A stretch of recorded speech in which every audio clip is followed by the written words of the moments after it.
고난주간 저녁 특별 기도회에 참여하신 여러분을 사랑하고 축복합니다.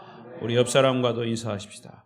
오늘 또 만나서 반갑습니다. 잘 오셨습니다. 은혜 많이 받으세요. 감고사축 감사합니다. 고맙습니다. 사랑합니다. 축복합니다.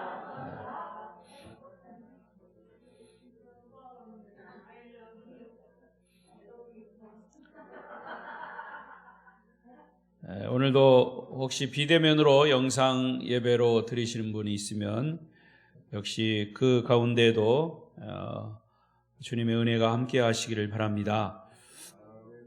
자, 오늘 예배 말씀의 이 주제는 가상 7원 중에서 세 번째 말씀, 사랑의 삶입니다. 첫 번째는 뭐였죠? 용서의 삶. 모르면 빨리 답 보고 얘기하세요. 두 번째는 구원의 삶. 오늘 세 번째는 사랑의 삶. 그러니까 예수님이 십자가상에서 죽으시면서 고통 중에서도 운명하시기 직전까지 십자가에 매달려 계시면서 7마디의 짤막한 말씀을 하셨어요. 그것이 가상칠언입니다. 그 가상칠언의 이 말씀 속에는 정말 중요한 복음의 핵심적인 것들이 함축해서 들어 있습니다. 그래서 이 고난주간이 되면 예수님의 이 십자가상에서 말씀하신 이 7마디 말씀을 이제 교회마다 이렇게 묵상하는 자주 해마다 있습니다. 저도 이번 이 고난주간에 이렇게 7마디의 말씀을 통해서 주님께서 우리에게 주시는 메시지가 무엇인가 살펴보고 있습니다. 첫째 날은 용서에 대한 말씀이었고, 두 번째 어제는 구원에 대한 말씀이었고, 오늘은 이 사랑에 대한 말씀입니다. 저는 목회하면서 이런 질문을 많이 받습니다. 기독교에도 효 사상이 있느냐? 효에 대한 교훈이 있느냐? 이런 질문을 받습니다. 아마도 그들은 기독교를 잘 모르는 사람들이거나 혹은 이 기독교가 유교의 제사를 반대하기 때문에 그런 질문을 한다고 생각이 됩니다. 제사를 지내지 않으면 부모에게 효도하지 않는다고 생각하는 거죠. 그러나 여러분, 성경은 많은 곳에 부모에 대한 공경에 대한 말씀이 많이 나와요. 기독교를 잘 몰라서 그런 질문을 하는 거죠. 또 저는 그런 분들에게 오늘 성경 본문을 말씀해 줍니다. 자, 오늘 본문은 예수님이 십자가의 아주 극한 고통 중에도 어머니에 대한 효도의 가장 감동적인 실천 장면으로 오늘 본문이 묘사되어 있기 때문입니다. 지금 예수님은 십자가에서 아주 처절한 고통을 받고 계십니다. 사람이요, 고통이 극에 달하면 아무 생각이 나지 않는다고 합니다. 너무 아프면 아픈 것만 생각나지 다른 여러 가지 생각을 못 한다고 그래요. 그러니까 고통 그 자체 외에는 아무런 다른 생각을 못 한다고 합니다. 그런데 예수님은 십자가에서 이 고통을 받으시면서도 이웃에 대한 관심을 끊임없이 보이셨습니다. 자, 예수님께서 첫 번째 하신 말씀이 누구에게 하신 말씀입니까? 십자가상의 7마디 말씀을 보면 거의 이웃을 염려하시는 말씀이에요. 첫 번째는 자기를 못 받는 군병들에 대한 용서의 말씀을 하셨어요. 자기 자신의 말씀이 아니에요. 두 번째는 바로 옆에 같이 십자가에 못 박힌 강도에 대한, 회개한 강도에 대한 말씀을 하셨어요. 그리고 오늘 세 번째 말씀은 십자가 아래에서 자기를 지켜보고 있는 육신의 어머니를 향해서 말씀하신 겁니다. 보소서, 여기 아들이 있습니다. 그리고 그 곁에 있는 제자 요한에게 부탁하기를, 보라, 내 어머니라.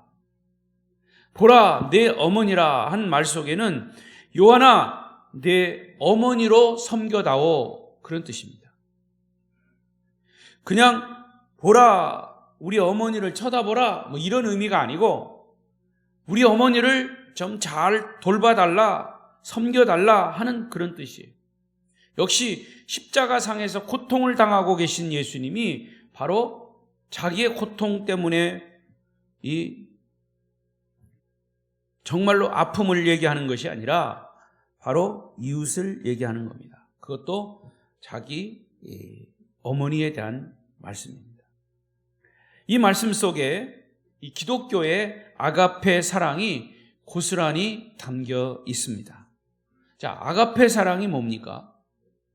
이 세상의 모든 사랑은 다 조건이 있어요. 부부 간의 사랑, 부모와 자식 간의 사랑, 친구 간의 사랑, 다 사랑이 이 조건이 있습니다. 그러나 예수님의 사랑은 아가페 사랑입니다. 조건이 없는 사랑. 그냥 조건 없이 무조건 인류를 위해서, 죄인들을 위해서 십자가에 죽으신 그런 사랑입니다. 그러니까 누구 현애하지 않고 남녀노소 빈부 귀천할 것 없이 모두에게 대한 사랑, 그들을 구원하기 위한 사랑, 이게 아가페 사랑입니다. 그래서 이 부탁을 받은 사도 요한은 어떻게 응답하고 있습니까? 27절을 보십시다. 27절 시작. 또 그 제자에게 이르시되 보라 내 어머니라 하신대 그때부터 그 제자가 자기 집에 모시니라. 그날부터 예수님의 어머니를 자기 집에 모셨다. 즉 요한의 집에 모셨다. 근데 여기 보니까 그때부터 그 제자가 그랬어요. 그 제자는 누구를 말하느냐? 지금 요한복음이죠. 요한복음을 쓴 사람이 누굽니까? 사도 요한입니다. 왜 사도 요한이라고 그래요? 요한이라고 하는 이름이 그 당시에 많았어요. 세례 요한, 예수님에게 세례를 베푼 요한이 세례 요한. 그러나 이 요한복음을 기록한 요한은 사도 요한입니다. 이 사도 요한은 요한복음뿐만 아니라 요한복음, 요한 1, 2, 3서, 요한계시록까지 신약 성경의 5권을 기록한 예수님의 제자입니다. 그래서 그날부터 십자가상에서 사도 요한에게 제자에게 부탁한 어머니, 그 어머니 마리아를 이 요한은 평생 동안 어머니처럼 모시고 성실히 공경하며 살았습니다. 요한이 이 어머님을 모시고 마리아를 모시고 살았던 곳이 바로 에베소입니다. 에베소는 지금의 터키 지역에 에베소가 있습니다. 그래서 요한은 에베소 지역에서 마리아를 평생 봉양하며 사셨습니다. 지금 터키 에베소 지역에 가면 사도 요한이 예수님의 어머니를 모시고 살았던 그 집이 아직도 남아 있습니다. 자, 사진을 몇 카트 보겠습니다. 자, 에베소 성모 마리아의 집. 이제 그 집 안이고요. 또 이거는 지금 여기가 어디라고 그랬습니까? 터키 지역입니다. 우리 한국 사람들도 이 터키로 성지순례를 많이 가기 때문에 이렇게 한글로 거기에다가 이곳은 성모 마리아의 집입니다라고 거기를 표시를 해놔서 한글로. 그러니까 터키에 가서 한글로 쓰여진 안내판을 보니까 참 또 신기하기도 하더라고요. 이 터키 지역에 사는 한인들의 이 기독교 모임 단체가 있어요. 그 단체에서 저렇게 한국 사람들을 위해서 한글로 기록해 놓은 거죠. 성모 마리아의 집. 그러니까 저기 자세히 보면 예수님의 어머니 마리아를 십자가상에서 사도 요한에게 부탁한 그 말씀을 그대로 받아서 이 사도 요한이 어머니 마리아를 모시고 이 에베소 지역에서 평생 살았다 하는 것은 기록을 해놓았습니다. 자, 여러분 또 있습니까? 네, 이제 그 안에 광경이에요. 네. 여러분 이렇게 사진으로 실제로 우리가 이렇게 볼 수 있는 것, 그래서 성지순례, 기독교인들이 성지순례를 하는 곳은 크게 두 가지 지역입니다. 다른 이 유럽 지역도 있지만 한 곳은 이 이스라엘 예루살렘 지역을 중심으로 한 성지순례고요. 두 번째는 사도 바울의 3차 전도 여행을 한 이 유럽, 터키, 그리스 지역입니다. 그래서 사도 바울이 1차, 2차, 3차 사도행전에 보면 그 세 번에 걸쳐서 여행한, 그래서 유럽으로 복음이 증거된 그런 사도 바울의 복음 선교 루트가 이렇게 쭉 있습니다. 거기에 요한계시록 1, 2, 3장에 나오는 7교회도 거기에 쭉 흔적이 남아있죠. 이렇게 사진으로 실제 볼 수 있었다는 것은 무엇을 말할까요? 성경은 역사적 사실을 기록한 책임을 증명하는 겁니다. 성경은 그냥 막연한 그런 얘기가 아니에요. 역사적 사실입니다. 창세 때부터 지금까지, 또 앞으로도. 할렐루야.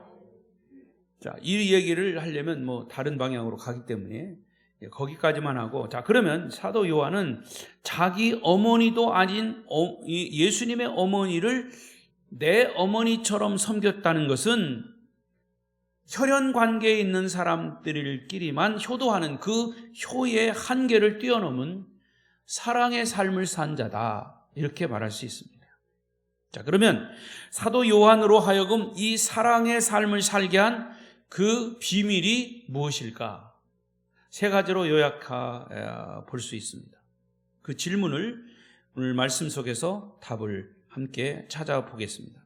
우선 첫 번째는 예수님의 사랑을 먼저 받았기 때문이다 그랬습니다. 자, 사도 요한은 예수님의 사랑을 먼저 받았기 때문에 그도 사랑의 삶을 실천할 수 있었던 거죠. 여러분, 사랑은요, 사랑받은 사람이 사랑을 할 수 있는 겁니다. 여러분의 자녀들이 부모의 사랑을 듬뿍 받으면 여러분의 자들도 부모에게 받은 사랑을 또 다른 사람에게, 자기 결혼해서 난 자식들에게 그 사랑을 그대로 실천하는 겁니다. 이 사도 요한은 예수님의 사랑을 받은 제자입니다. 예수님께 받은 사랑으로 예수님의 어머니 마리아를 사랑으로 섬긴 그런 제자이죠. 여러분의 자녀들이 정말 사랑의 삶을 살기를 원하시면 먼저 부모가 자녀들에게 조건 없는 아가페적인 사랑을 하시면 그 자녀들도 조건 없는 아가페 사랑을 이웃이나 자녀들에게 실천하는 거죠. 조건적인 사랑은 아무런 감동이 없어요. 그러나 예수님의 사랑은 조건이 없는 아가페 사랑입니다. 그 아가페 사랑을 받은 사도 요한은 예수님의 어머니 마리아에게 그대로 실천한 것이죠. 그런데 여러분도 들어보셨지만 이 사도 요한은 다른 별명이 있습니다. 그게 뭐냐면 사랑의 사도라는 별명이에요. 사랑의 사도. 근데 이 사도 요한이 처음부터 사랑의 사도였느냐? 아니에요. 복음서에 보면 전혀 사랑의 사도답지 못한 모습이 나옵니다. 어느 날 예수님과 제자들이 전도하기 위해서 이방인 이 사마리아 지역에 이제 전도하러 갔는데 그 사마리아 사람들이 예수님을 아주 무시하고 천대했습니다. 그것을 곁에서 본 예수님의 제자 요한과 야고보가 화가 났어요. 아니, 우리 선생님에게 이렇게 무시를 해? 선생님을 무시해? 그래서 사도 요한이 예수님께 놀라운 제안을 합니다. 목사님, 예수님, 목사가 입에 배가지고 이렇게 얘기하니까 여러분 눈이 호떡 뜨여지네요. 예수님, 저 사람들에게 하늘에서 벼락을 쳐서 이 사마리아 동네를 싹 다 그냥 불태웁시다. 이런 제안을 합니다. 여러분, 이것은 무엇을 얘기하냐면 이것이 변화되지 않았던 요한의 성격을 말하는 거예요. 불같은 성격, 다혈질적인 성격. 그러다가 잔인하기까지 하는 거예요. 대포로 쏘는 게 아니라 러시아가 이 우크라이나를 대포로 쏴서 죽이는 게 아니고 그냥 대포로 쏠 것도 없이 그냥 하늘에서 벼락이 쳐가지고 그냥 사거리 다 이 동네를 다 불태워버리십시다. 얼마나 잔인한 생각입니까? 이게 요한의 성격이었어요. 그야말로 사랑의 사도답지 않은 발언이었습니다. 이런 요한이 언제 바뀌었느냐? 언제 변화됐느냐? 예수님과 함께 다니면서 주님의 사랑을 받으면서 사랑의 사도로 변화되어 간 것이죠. 그래서 요한복음을 보면 주님이 사랑하시는 제자, 주님이 사랑하시는 제자, 요한이라고 하는 말도 안 나와요. 왜? 자기가 쓴 거니까 항상 주님이 사랑하는 제자, 주님이 사랑하는 제자 이렇게 자기를 우회적으로 표현했습니다. 그것은 뭐냐? 자기는 그만큼 주님의 사랑을 받았다는 얘기예요. 자, 오늘 본문 26절도 자세히 보십시다. 26절 예수님이 요한을 사랑했던 그런 부분이 어떤 부분인가 한번 여러분이 찾아보십시오. 시작. 예수께서 자기의 어머니와 사랑하시는 제자가 곁에 서 있는 것을 보시고 자기 어머니께 말씀하시되 여자여 보소서 아들이니이다 하시고. 어떤 부분일까요? 예수께서 자기의 어머니와 사랑하시는 제자, 누구를 얘기하는 거예요? 본인을 얘기하는 거예요. 사랑하시는 제자가 어디 있었다? 곁에 있었다. 곁에. 자, 여러분 이 배경을 보십시오. 예수님의 12 제자 가운데 신약 성경을 5권이나 기록한 제자가 사도 요한이에요. 그러니까 자기가 기록한 성경에 자기 자신을 우회적으로 표현할 때 주님이 사랑하는 제자라고 했어요. 이런 표현을 요한복음에서 자주 사용했는데 그만큼 주님의 사랑을 받으면서 그의 삶도 사랑의 삶으로 변화되었다. 자, 그런데 여기에서 주님의 사랑을 받았다고 하는 증거가 뭐냐? 자기의 어머니 마리아와 사랑하시는 제자 요한이 주님의 어디 있었다? 곁에 있었다. 곁에 있었다. 그러면 예수님이 십자가에 달리셨는데 예수님하고 같이 사도 요한도 십자가에 달렸느냐? 그 곁을 말하는 게 아니라 십자가 밑에 있는 곁에를 말하는 것이죠. 자, 훗날 요한은 사랑의 편지를 쓰면서 이렇게 고백합니다. 요한일서 4장 10절 또 읽어보십시다. 시작. 사랑은 여기 있으니 우리가 하나님을 사랑한 것이 아니요 하나님이 우리를 사랑하사 우리 죄를 속하기 위하여 화목제물로 그 아들을 보내셨다. 우리가 하나님을 먼저 사랑한 것이 아니라 하나님이 우리를 먼저 사랑했다. 예수님이 요한인 나를 먼저 사랑했다. 그 말입니다. 나는 주님의 사랑을 받은 제자다. 그런 뜻이죠. 또 요한일서 4장 19절에 보면 시작. 우리가 사랑함은 그가 먼저 우리를 사랑하셨습니다. 할렐루야. 아담아 네가 어디 있느냐. 아담이 죄를 짓고 나서 불순종하고 나서 나무 밑에 숨었습니다. 그랬을 때 하나님이 먼저 아담을 찾아오셨어요. 아담아 내가 어디 있느냐.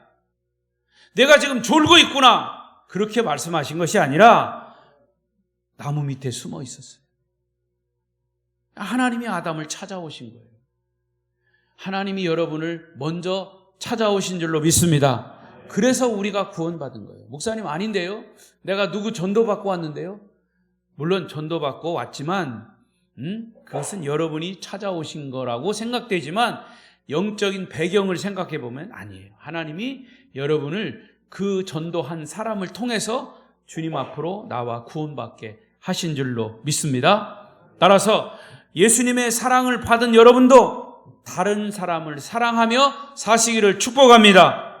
두 번째로 사도 요한도 예수님을 사랑하고자 힘썼기 때문에 사랑의 삶을 살 수 있었습니다. 자, 사도 요한이 사랑의 삶을 살 수 있었던 것은 먼저 예수님이 사도 요한을 사랑했고요. 그 다음에는 사도 요한도 맞받아서 예수님을 사랑한 것이죠.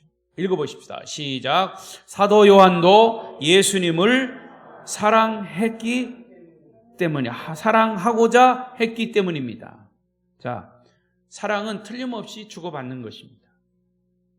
사랑받은 자는 사랑의 빛을 진 자입니다.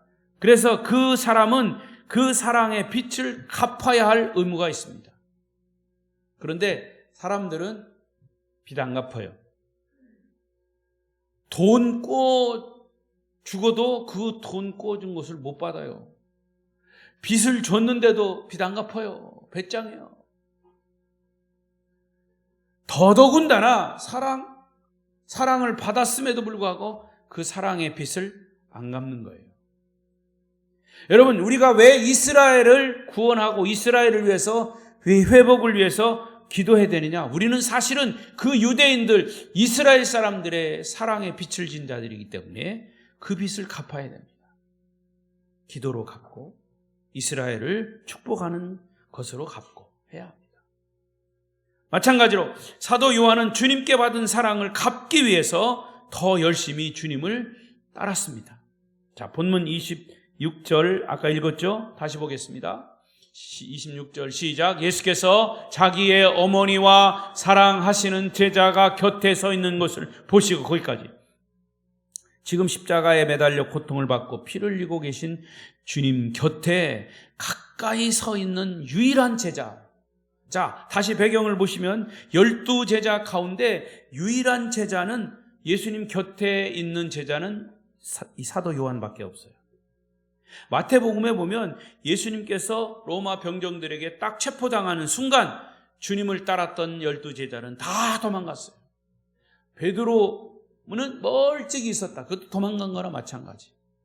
근데 그 중에 사도 요한도 아마 본능적으로 자기 목숨을 지키기 위해서 도망갔을 거예요.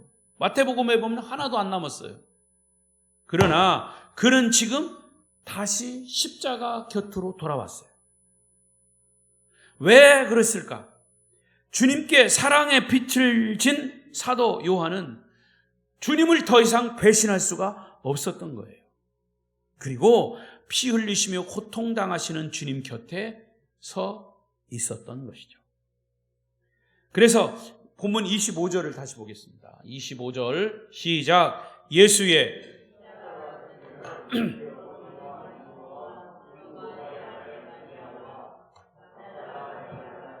자, 거기 사도 요한뿐만 아니라 옆에 있어 예수 십자가 밑에 있는 이 사람들이 누구예요? 예수님의 사랑을 받았던 사람들. 예수님의 어머니 마리아, 이모 살로메, 야고보와 요한의 어머니. 그들은 주님의 십자가 곁에 서 있는 사람들. 그 사람도 어떤 사람들이었냐? 나의 두 아들을 하나는 당신의 우편에, 하나는 당신의 좌편에 앉혀달라고 흥정했다가 주님께 책망받았던 여인들. 그러나 그런 사랑의 책망을 받으면서 마침내 주님을 진실로 사랑하는 법을 배웠던 사람. 그들이 예수님의 십자가 밑에, 곁에 서 있었습니다. 그리고 또 하나, 많은 죄를 범했지만 넘치는 주님의 사랑과 용서를 받았던 막달라 마리아. 그도 거기에 서 있습니다. 참으로 주님을 사랑하는 사람들은 십자가 곁에 서 있는 것이죠. 여러분, 참된 사랑은 두려움을 이깁니다. 참된 사랑은 대가를 지불합니다. 참된 사랑은 어떤 대가에도 불구하고 주님을 따르기로 결단하는 믿음입니다. 그리고 그 사랑은 모든 유형의 사랑의 원동력이 되는 것입니다. 여러분도 사랑의 삶을 원하십니까? 먼저 주님을 뜨겁게 사랑하시기를 축복합니다. 그리고 세 번째, 자, 사도 요한은 예수님이 사랑하는 사람들을 사랑하고자 했기 때문에 사랑의 삶을 살고 있었습니다. 시작. 예수님이 사랑하는 사람들을 사랑하고자 했기 때문입니다. 무슨 얘기냐? 예수님이 사랑하는 사람들이 누구인가를 사도 요한이 잘 살피면서 자기도 예수님을 사랑하는 사람들을 사랑했기 때문에 사랑의 삶을 살고 있었다는 거예요. 살 수 있었다는 거죠. 여러분, 우리가 누군가를 참으로 사랑하고 아끼면 그 사람이 사랑하는 모든 것을 동시에 사랑하게 됩니다. 우리나라 속담에 마누라를 사랑하면 처갓집 말뚝을 보고도 절을 한다 그랬어요. 요즘 처갓집에 말뚝이 어디 있겠습니까? 저는 말뚝이 없어서 절을 못했어요. 그 대신 장모 장인에게 절했죠. 우리 처제들이 3명, 처남이 1명이에요. 그 다 제 아내가 사랑스러우니까 그 처갓집 식구들도 다 사랑스러운 거예요. 믿거나 말거나. 여러분, 이것은 내가 한 사람을 사랑하고 아끼면 그 사람이 사랑하는 모든 것을 사랑하고 아끼게 된다는 뜻이에요. 주님을 사랑하는 사람들은 주님의 사랑을 깨닫자마자 주님이 무엇을 사랑하시는가를 알게 됩니다. 자, 여러분, 이스라엘의 회복을 얘기해 보십시다. 하나님의 눈동자는, 지금도 하나님의 눈동자는 어디가 있느냐? 이스라엘 백성들에게 가 있습니다. 아직도 예수를 인정하지 않는 그들에게 가 있어요. 그렇다면 우리의 이 시선도 하나님이 사랑하고 하나님이 회복하려고 하시는 이스라엘 사람들에게 가 있어야 된다 그 말이에요. 할렐루야. 그래서 요한은 요한일서 4장 20절에 이렇게 기록하고 있습니다. 시작. 이는 우리 마음이 혹 우리를 책망할 일이 있어도 하나님은 우리 마음보다 크시고 모든 것을 아시기 때문이라. 여러분, 그렇습니다. 하나님의 마음은 우리보다 크세요. 그러니까 모든 것을 다 아시기 때문에 우리도 하나님이 사랑하는 그 마음, 그것에 가서 있어야 됩니다. 또 사도 바울도 디모데전서 5장 8절에 시작. 누구든지 자기 친족, 특히 자기 가족을 돌보지 아니하면 믿음을 배반한 자요 불신자보다 더 악한 자니라. 주님이 사랑하시는 모든 사람을 사랑하겠다고 결심하는 바로 그 순간 우리 가족인 부모, 형제, 이웃, 친척을 사랑하는 것에서부터 사랑이 시작돼야 한다. 그런 뜻입니다. 그래서 예수님은 그분의 어머니를 어떻게 사랑하셨습니까? 에베소 6장 1절 2절에 보면 내 부모를 순종하라 했는데 거기서 끝나지 않고 순종한 다음에 중요한 단어를 사용합니다.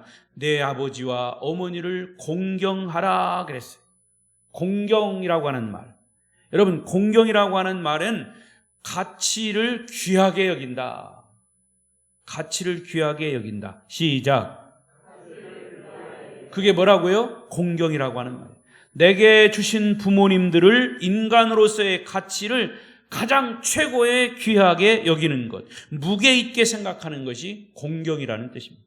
부모를 공경하는 것입니다. 여러분, 기독교에서 부모를 공경하라, 부모에게 순종하라, 이 말보다, 공경이라고 하는 말보다 더 큰 효도가 어디 있겠습니까?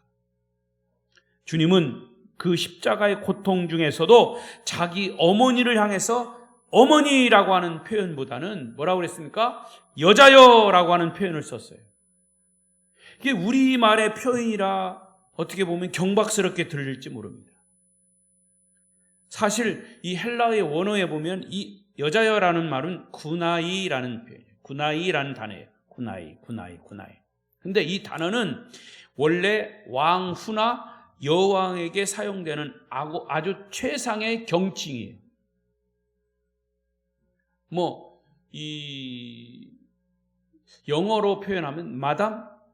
이 마담이라고 하는 말이 우리나라는 다방 마담, 별로 천하게 생각되지만 마담이라고 하는 표현은 굉장히 높인 존칭입니다. 더군다나 이 구나이라고 여자여라고 하는 이 표현은 로마의 황제 아우거스터스라고 하는 사람이 유명한 애굽의 여왕이었던 클레오파트라를 보고 그 여인을 본 순간, 클레오파트라를 본 순간 최상의 경칭, 최상의 존경어로 쓴 단어가 구나이라고 하는 단어입니다. 그러니까 이런 배경을 모르면 예수님이 왜 어머니 보고 여자여 라고 했을까 이상하게 생각할 수 있습니다. 그러니까 예수님은 마지막 임종을 앞두고 자식으로서 할 수 있는 최상의 존칭으로 어머니에 대한 존경심을 나타내고 있다는 얘기죠. 뿐만 아니라 주님은 그분이 사랑하는 사람의 필요를 구체적으로 공급하셨습니다. 그래서 요한에게 뭐라고 그랬습니까? 요한아, 내 어머니를 돌보아다오. 여러분, 사랑은 구체적인 필요를 공급하는 것입니다. 사랑은 구체적인 필요를 공급하는 것이다. 시작. 그렇죠. 사랑합니다. 사랑합니다. 말만 하면 뭐예요? 실제로 그 사랑의 필요성, 저 사람이 무엇을 필요로 하는 것을 알고 그 필요를 공급하는 것이 진정한 사랑이에요. 부모님을 공경합니다. 뭘로 공경합니까? 말로 합니다. 전화로 합니다. 그건 50%밖에 안 합니다. 부모님을 공경하는 요새의 방법은 뭐예요? 요거예요. 용돈으로 보내드리는 것이 최고의 공경입니다. 여러분, 그러니까 여기 평생 이 약속, 내 어머니를 돌보아다오라고 예수님이 사도 요한에게 말했을 때 그 어머니의 필요를 공급하는 것이 뭘까? 그것이 바로 사도 요한이 마리아를 평생 동안 살피시고 섬기고 공경했던 겁니다. 여러분 아시는 대로 이렇게 섬겼더니 에베소 6장 2절 3절 시작. 내 아버지와 어머니를 공경하라. 이것은 약속이 있는 첫 계명이니 이로써 네가 잘 되고 땅에서 장수하리라. 3절까지 보면 그랬어요. 그러니까 어머니 부모님을 잘 공경하고 이 하나님의 약속을 지키면 어떻게 된다? 네가 이 땅에서 잘 되고 장수의 축복을 준다 그랬어요. 10계명의 대인 계명 중에 첫 계명이 6계명인 내 부모를 공경하라. 여섯 번째 계명. 내 부모를 공경하라. 그리하면 내 아버 하나님 여호와가 내게 준 땅에서 내 생명이 길리라. 장수하리라. 여러분, 이 약속의 말씀이 그대로 이루어진 모델 케이스가 바로 사도 요한입니다. 그는 십자가의 상에서 예수님의 부탁을 받고 마리아를 잘 공경함으로 말미암아 장수의 축복을 누렸습니다. 12제자 중에 가장 오래 산 제자가 사도 요한입니다. 나머지 제자들은 오래 살지 않았다고 나쁜 게 아니고 순교한 사람들이 주로 많고요. 사도 요한이 제일 오래 살았어요. 그만큼 어머니 마리아를 부탁받고 그를 잘 공경했더니 이 땅에서도 그런 장수의 복을 누렸다 그 말입니다. 자, 이제 말씀을 맺겠습니다. 한평생 모든 사람을 사랑하신 우리 주님께서 우리에게 허락하신 부모님에게 먼저 이 사랑을 실천하게 명령하셨습니다. 이 얼마나 중요한 명령일까요? 그런데 혹시 이렇게 말하시는 분이 있을지 몰라요. 나는요, 사랑을 하려고 해도요, 우리 부모님이 사랑을 안 받아줘요. 내 안에는요, 사랑의 에너지가 별로 없어요. 나는 사랑할 능력이 없어요. 아마 이렇게 부정적으로 얘기할지 몰라요. 그런데 만약에 그런 사람들이 있다면 예수님의 십자가 앞으로 나오셔야 합니다. 예수님의 십자가 앞에 서야 합니다. 그리고 주님이 여러분을 어떻게 사랑하셨는지를 여러분 주님 앞에서 묵상해 보십시오. 사랑받을 자격이 없는 죄인인 나를 대신해서 십자가에서 물과 피를 다 쏟으시면서까지 용서해 주시고 사랑하신 그 주님, 그분의 십자가에서 죽으심으로 우리를 사랑하신 그 사랑을 우리에게 보여주신 것을 거기서 느끼고 경험해야 한다 그 말입니다. 여러분은 더 이상 어떤 사랑을 원하십니까? 내 대신 십자가에서 죽으신 주님의 그 사랑은 그 어떤 것으로도 대신할 수 없는 초월적인 사랑, 조건 없는 사랑, 그 사랑은 십자가 앞에서만이 경험할 수 있는 사랑인 것입니다. 이런 사랑을 받은 우리도 이제부터 이 사랑의 빛을 갚기 위해서라도 사랑의 삶을 살아야 할 것입니다.